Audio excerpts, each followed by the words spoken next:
안녕하세요. 서울대학교 행정대학원 김도욱 교수입니다.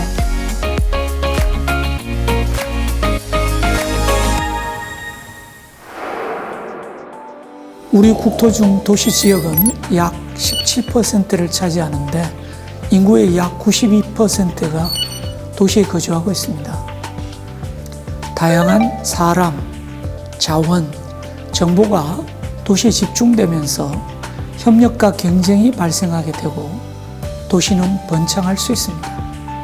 하지만 좁은 곳에 많은 사람이 생활하다 보니 교통체증, 환경오염, 안전사고 등 많은 문제가 발생하고 그곳에 사는 도시민들의 삶의 질이 낮아지고 있습니다.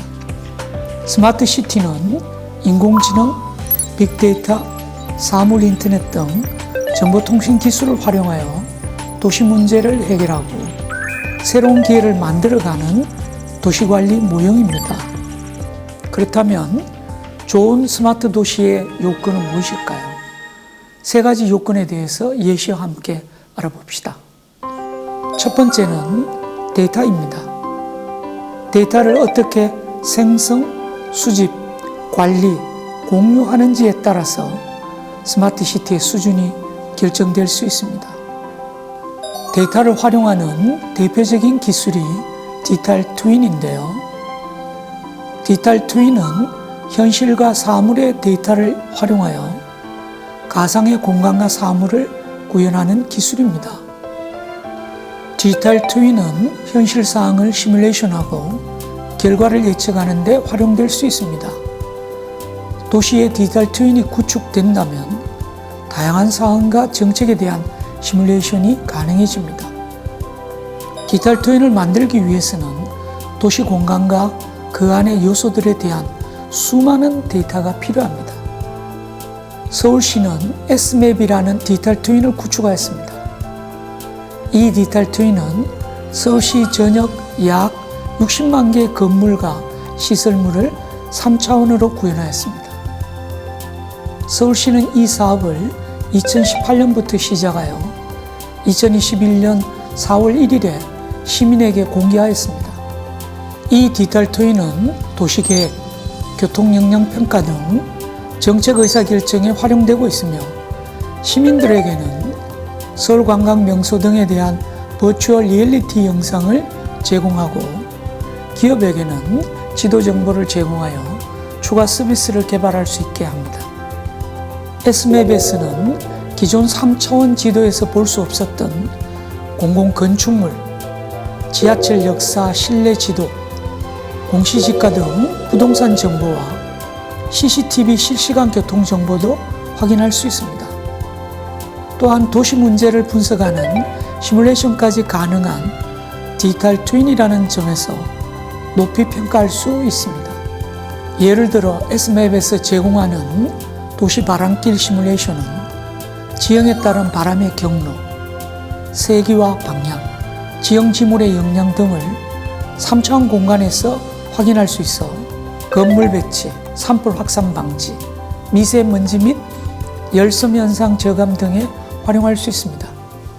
서울시가 디지털 트윈을 선도적으로 만들 수 있었던 것은 풍부한 데이터를 수집하고 관리하기 때문입니다. S맵에는 서울시에서 2013년부터 구축한 실내 공간 정보 552개, 상하수도, 통신, 전기 등 6대 지하시설물, 집안 정보, 토지 건물 등 36종의 공간 정보, 그리고 교통정보, 교통량 및 사고정보 등이 포함되어 있습니다. 디지털 트윈을 만들 때 지방정보의 데이터가 풍부하게 포함될수록 정교한 모델이 만들어지고 이는 민간기업과 시민들의 활용성을 높이게 됩니다. 활발한 활용은 참여에 의한 데이터 투입 가능성을 높이고 더 정교한 디지털 트윈을 만드는 바탕이 됩니다. 각 도시별로 나타나는 문제가 다르고 시민들의 생활 방식이 다르기에 스마트 시티 서비스도 이를 반영해야 됩니다. 이는 시민이 어떤 서비스를 필요한지 파악하는 것에서부터 시작합니다. 이것은 서비스 방향, 다른 도시와의 차별화 등과 연관이 있습니다. 경기도 안양시는 과거에 치안과 안전에 대해서 좋은 평가를 받지 못했습니다. 하지만 최근 조사에서는 안양 시민 중 36% 이상이 안양의 이미지를 깨끗하고 안전하다고 응답하였습니다. 안양시가 범죄벨트라는 이미지에서 벗어나 깨끗하고 안전한 도시라는 이미지를 갖게 된 것에는 시민의 요구를 제대로 파악하여 그에 적합한 스마트 시티 서비스를 제공한 것이 기여하였다고 볼 수 있습니다. 안양시는 스마트 시티 서비스로 시민의 안전을 위해서 다양한 서비스를 제공하고 있는데요. 홀로 사는 고령자에게 고령자 보호 안심 단말기를 보급하여 낙상 등 위급한 사항이 발생하였을 때 스마트 도시 통합센터와 연락을 할 수 있게 합니다. 안전기가 서비스는 스마트폰 앱과 스마트 도시 통합센터를 연계해 야간에 주택가나 골목길을 걷는 여성들을 모니터링하고 위급 상황 시 경찰 출동 등 대처를 합니다. 이 서비스는 안양시가 개발하여 경기도 16개 지역이 공동으로 운영합니다. 지역 간 연계를 통하여 행정구역을 넘어 사용자의 생활권에서 운영될 수 있습니다. 여성 거주지 안심 서비스는 여성만 거주하는 가정에 침입 감지 센서와 스마트 스테이션을 설치하여 외부 침입자가 있을 때 휴대폰으로 문자 메시지를 보내고 스마트 도시 통합센터와 연결합니다. 그리고 대중교통 운전자를 운행 중 폭력으로부터 보호하기 위한 대중교통 안심 단말기를 보급하고 있습니다. 도시 운영에 있어서 지방정부의 역할은 중요하지만 지방정부만으로 적절한 서비스를 제공하는 데 한계가 있습니다. 특히 공간, 사람, 기술 등이 복잡하게 상호작용하는 교통 서비스가 더 그러하죠. 그래서 스마트 시티에서는 공공과 민간의 협력을 강조합니다. 경기도 부천시는 민간 공유 플랫폼 기업들과 협업을 통해서 시티패스라는 교통 서비스를 제공하고 있습니다. 부천 시민은 시티패스 앱과 알뜰교통카드를 사용하여 부천 내에서 대중교통과 공유 전동 킥보드, 공유 전기 자전거, 공유차, 주차 공유 서비스를 연계하여 이용할 수 있습니다. 그리고 할인과 마일리지 혜택도 받을 수 있습니다. 지방정부가 제공하는 앱은 좋은 평가를 받기 어려운데 이 앱은 구글 플레이스토어 평점 4.1점을 기록하고 있습니다.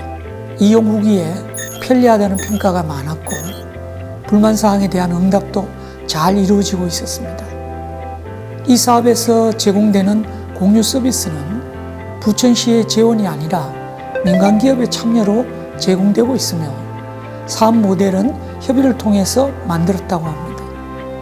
지방정부와 기업 간 협업은 종종 민간기업의 도덕적 해이와 지방정부의 과도한 주도권 행사로 인하여 사업 자체가 실패하는 경우가 있습니다. 부천시의 시티패스 사업은 부천시의 주도로 시작되었으나 이후 운영 단계에서 부천시는 이 사업을 주도적으로 운영하기보다는 마일리지와 관련되는 지원을 하는 참여자로서의 역할을 합니다. 앱 관리 등 운영은 컨소시엄 주관 기업에서 담당하게 됩니다. 민간 기업이 사업을 운영하게 됨으로써 소비자의 요청과 불만사항 등에 빠르게 대응할 수 있었던 것입니다. 이상으로 3가지 스마트 시티 서비스 사례를 살펴보았습니다. 스마트 시티 서비스 성공을 위해서 데이터 관리, 시민의 요구 파악, 민관 협업이 필요합니다. 이외에도 스마트 시티의 성공 요인은 다양할 것입니다. 앞으로 여러 스마트 시티 사례에 대한 수집과 분석을 통해서 성공 요인을 파악하여 스마트 시티를 추진하는 도시와 공유하겠습니다. 감사합니다.